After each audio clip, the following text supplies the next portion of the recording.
In the 1970s, researchers predicted that human overuse of planetary resources would surface at the beginning of the 21st century. Almost on cue, food prices skyrocketed, peak oil got closer, and pollution destabilized the climate. In 2008, financial collapse erased $1 trillion of wealth, and the U.S. lost over 8 million jobs.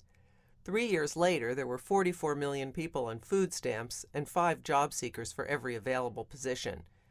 Meanwhile, the richest 5% of the population had managed to grab a record 65% of the country's wealth.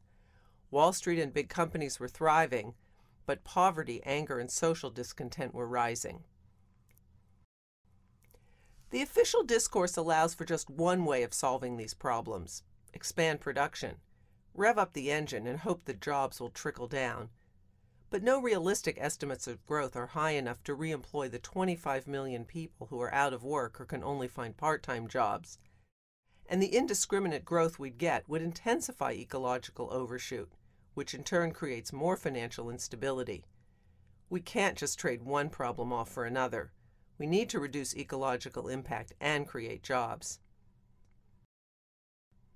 How do we do that?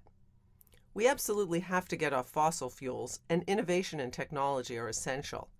But a common suggestion, technologically driven green growth, is only a partial solution, because growth itself degrades planetary resources. We also have to challenge our devotion to endless growth by building a new economic model and way of living. We need a plenitude economy. Its central insight is that changing how we spend our time is the key to reducing environmental impact, creating more jobs, and giving us all a better life. Americans could use a break. Since the 1970s, working hours have risen by about 200 hours a year. That extra work creates stress and impairs family life. Long hours also boost carbon emissions. So let's reduce work time. Rather than hiring 4 workers for full-time schedules, an employer takes 5, each working 80%, or a 4-day work week. Yes, we'll need to address the cost of benefits, but that's solvable. Some years ago, the Netherlands government did this for all its new employees.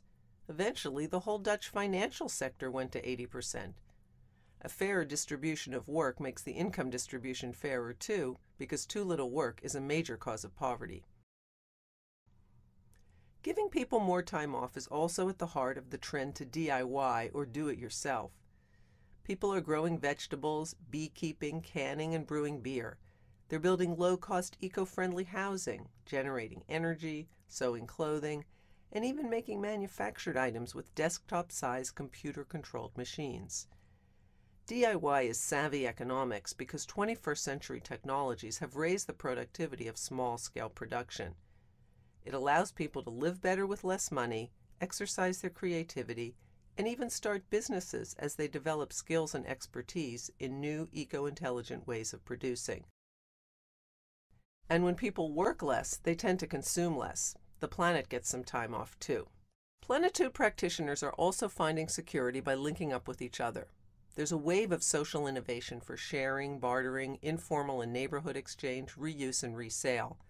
The sustainability movement motivated it, the internet facilitated it, and the economic downturn mainstreamed it as cash got scarce and time got more abundant. People are having fun and saving money with clothing and soup swaps, car and ride sharing, couch surfing, and tool libraries. They're building social capital as an alternative to the borrow and spend consumer culture. So there's the new model, a plenitude economy that gives people more time away from work, expanded opportunities for low-impact economic activity, and a commitment to social connection and community. It's a way to reclaim a human scale to our economy, take responsibility for our lifestyles, and treat one another and the planet with the respect we all deserve.